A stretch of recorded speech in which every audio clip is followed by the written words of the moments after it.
তবে নিশ্চিত হয়ে যায় যে এটাই সেই স্ক্যামার। সেই স্ক্যামারের পোস্টে কমেন্ট করে দেয় যে সে একটা ফ্রড, তার থেকে যেন কেউ কোনো জিনিস না কেনে। অন্য দৃশ্যে সেই কিলারকে দেখানো হয়। সে আসলে বেশ বড় মাপের একজন হ্যাকার। সে সোহিউনের সব কমেন্ট দেখছিল। তখন কিলারটি একটা প্রোফাইল থেকে টেক্সট করে তাকে বলে সে যেন সব কমেন্ট না করে, না হলে সে বড় কোনো বিপদে পড়বে। কিন্তু সোহিউন তাতে ভয় পায় না। সে রিপ্লাই দিয়ে বলে, আমি তোমার কোনো প্রোডাক্টই বিক্রি হতে দিব না, আর কারোর সাথে স্ক্যাম করতে দেব না। তার কথা শুনে তাকে কিলারটি আবারও ওয়ার্নিং দেয়। সোহিউন বলে, আমি অলরেডি পুলিশের কাছে অভিযোগ জানিয়েছি, আর তোমার মতো ফ্রডকে ধরতে মাত্র 3 দিনই যথেষ্ট। কিলারটি তার টেক্সটের আর কোনো রিপ্লাই দেয় না। সোহিউন ভাবে কিলারটা হয়তো ভয় পেয়েছে। সারা রাত জেগে সকালে অফিসে যেতে দেরি হয়ে যায় তার। ম্যানেজার কিম তাকে দেরি হওয়ার জন্য বকা দেয়, বলে আমি তোমাকে ক্লিয়ারলি ওয়ার্নিং দিয়েছিলাম, তারপরও দেরি হলো কেন? ম্যানেজার কিমের কথা বলার স্টাইলটা সোহিউনের কাছে অনেকটা সেই স্ক্যামারের সাথে মিলে যায়। সে ভাবতে থাকে ম্যানেজার কিমি আবার সেই স্ক্যামারটা নয় তো। তারা যখন দুপুরে খাবার খাচ্ছিল তখন সোহিউনের ফোনে অনেক কল আসে। সবাই তাকে ওয়াশিং মেশিনের ব্যাপারে জিজ্ঞেস করছিল, যেটা সে ফ্রিতে কেউ একজনকে দিতে চেয়েছিল। এভাবে সারাদিন তার ফোনে অনবরত কল আসতেই থাকে। রাতে বাসায় ফিরে সে দেখে তার প্রোফাইলে অনেকগুলো মেসেজ এসেছে। তাই সে বাধ্য হয়ে পোস্ট করে যে ফ্রি কিবয়ে শেষ হয়ে গিয়েছে। তারপর সে তার ফোনটা সুইচ অফ করে দেয়। সারাদিনের ক্লান্তি শেষে সে যখন রেস্ট নিতে যাচ্ছিল তখনই তার কলিং বেল বেজে ওঠে। সে দরজা খুলে দেখে ডেলিভারি বয় খাবার দিতে এসেছে, কিন্তু সে কোনো খাবার অর্ডার করেনি। সেখানে আরো কয়েকজন ডেলিভারি বয় চলে আসে, সবাইকে বলে দেয় সে কোনো খাবার অর্ডার করেনি। সোহিউন এই ব্যাপারটাতে বেশ বিরক্ত হয়। পরদিন সকালে অফিসে যাওয়ার আগে সে দরজায় নোটিশ লাগিয়ে দেয় যে সে অনলাইনে কোনো কিছু অর্ডার করেনি। তারপর সে পুলিশ স্টেশনে গিয়ে ডিটেকটিভ নাকে সবকিছু খুলে বলে, কিন্তু ডিটেকটিভ জো সে আগের কথাগুলো আবার রিপিট করে। কিন্তু সোহিউনের অবস্থা দেখে ডিটেকটিভ না বলে তারা আজ থেকেই ইনভেস্টিগেশন শুরু করবে। ডিটেকটিভ জো ইনভেস্টিগেশন করার জন্য মুভির প্রথমে দেখানো সেই ছেলের ঠিকানায় চলে যায়। তার প্রোফাইল থেকেই সেই ওয়াশিং মেশিনটি বিক্রয় করা হয়েছিল। বাসার মালিক ছেলেটি সম্পর্কে জানায় সে একজন স্টুডেন্ট এবং তাকে কল করলে কেউ তার কলটা রিসিভ করে না। তখন ডিটেকটিভ জো বাসার মালিককে বলে ছেলেটার ফ্ল্যাটের দরজা খুলে দিতে, কিন্তু বাসার মালিক জানায় তার অনুপস্থিতিতে সে তার ফ্ল্যাটের দরজা খুলতে পারবে না। ডিটেকটিভ জো নিরুপায় হয়ে ডিটেকটিভ নাকে কল দিয়ে বলে ছেলেটার কল হিস্ট্রি বের করতে। অন্যদিকে সোহিউন রাতে বাসায় ফিরে দেখে তার দরজায় লাগানো নোটিশটি কেউ ছিঁড়ে নিয়েছে। সে ভয় পেয়ে ডিটেকটিভ জোকে কল দেয়।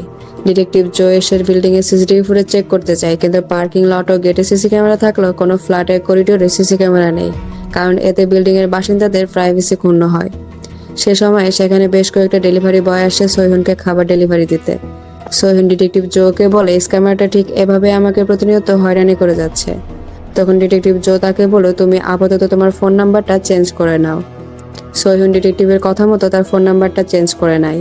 সোহিউন আর ডালজো মিলে কিছুক্ষণ তার বাসায় আড্ডা দেয়। তারপর ডালজো তার নিজের বাসায় চলে যায়। তখন আমরা দেখতে পাই সেই স্ক্যামারটা ডেলিভারি বয় সেজে বিল্ডিং এর বাইরে থেকে সোহিউনের উপর নজর রাখছিল। পরদিন সকালে রুম থেকে বের হতে সোহিউন দেখতে পাই কেউ একজন তার রুমের বাইরে। লোকটাকে তার পরিচয় জিজ্ঞেস করলে সে জানায়, আমাকে স্টেশন থেকে পাঠানো হয়েছে সিসি ক্যামেরা লাগানোর জন্য। সিসি ক্যামেরাটা দেখে সোহিউনের বেশ অদ্ভুত লাগে। সে সিসি ক্যামেরার ব্যাপারে জিজ্ঞেস করলে লোকটা বলে, আসলে মানুষ তার ফ্ল্যাটের সামনে সিসি ক্যামেরা লাগানোটা পছন্দ করে না, তাই এই ক্যামেরাটা অন্যরকম ভাবে ডিজাইন করা হয়েছে, যাতে কেউ প্রথমে দেখে বুঝতেই না পারে যে এটা একটা সিসি ক্যামেরা। তখন সে একটু নিশ্চিন্ত হয়। অফিসে তার কাজের সাইটে কাজ করার সময় তার মা তাকে মেসেজ দিয়ে বলে, আমি একটা নতুন এসি কিনতে এসেছি, কিন্তু আমার কার্ডটা কাজ করছে না, তুমি কি আপাতত আমাকে কিছু টাকা দিতে পারবে? কার্ড ঠিক হলে আমি তোমাকে টাকাটা দিয়ে দিব। তারপর সে সোহিউনকে দোকানের অ্যাকাউন্ট দিয়ে দেয়। সোহিউন অ্যাকাউন্টে টাকা দিতে যাবে, তখন হঠাৎ তার সন্দেহ হয়। সে তার মাকে কল দেয়, কিন্তু কেউ কল রিসিভ করে না। তাই সে মেসেজে জিজ্ঞেস করে, মা বাবা কেমন আছে, কি করছে?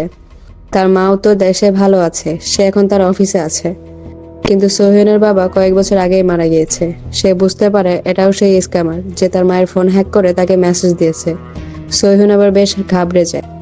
রাতে সোহিউন যখন ঘুমাচ্ছিল তখন কেউ জোরপূর্বক তার ফ্ল্যাটে ঢোকার চেষ্টা করে। তবে সোহিউন ভেতর থেকে দরজা লক করে রেখেছিল, তাই লোকটা ভিতরে আসতে পারে না। সোহিউন তাকে দেখে ভয় পেয়ে যায়। লোকটা দূর থেকে তাকে বলে, তোমার বয়ফ্রেন্ড আমাকে এখানে পাঠিয়েছে, তুমি নাকি এক একদিন এক একজনের সাথে মেলামেশা করতে পছন্দ করো।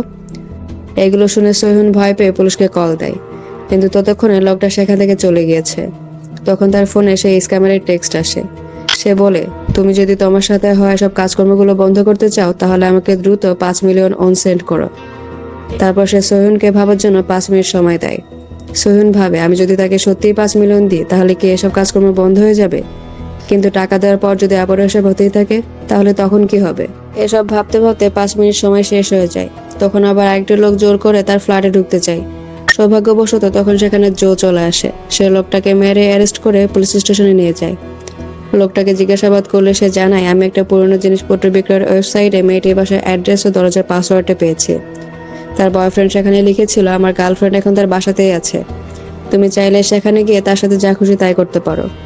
এই কথা শুনে জো রেগে গিয়ে লোকটাকে আবার মারতে থাকে আর জিজ্ঞেস করে, তোমার কি মিনিমাম কমন সেন্স নেই যে একটা লোক পোস্ট করে এসব বললো আর তুমি সেই পোস্ট অনুসরণ করে সত্যি সত্যি চলে আসলে মেয়েটার বাসায়? অন্যদিকে সোহিউনকে দেখানো হয়। সোহিউনের ছোট থেকে আজ পর্যন্ত যতগুলো ইনফরমেশন আছে সেসব তাকে সেন্ড করতে থাকে সেই স্ক্যামারটা। সে আসলে প্রমাণ করতে চাইছিল যে সে সোহিউনের ব্যাপারে সবকিছু জানে। এগুলো দেখে সোহিউন আবারও ভয় পেয়ে যায়। পরদিন সকালবেলা সোহিউন পুলিশ স্টেশনে গিয়ে জোকে অনুরোধ করতে থাকে মুভির প্রথমে দেখানো সেই ছেলেটার বা খুন হওয়া সেই ছেলেটার বাসায় গিয়ে ইনভেস্টিগেট করতে। তখন জো তাকে বলে, আমি আসলে কোনো পারমিশন ছাড়া তার বাসায় গিয়ে ইনভেস্টিগেট করতে পারবো না, এটা আইন বিরোধী। তখন সোহিউন বলে, তাহলে কি আমি সারা জীবন এভাবেই থাকবো ইনসিকিউরিটির মধ্যে? জীবনে এমন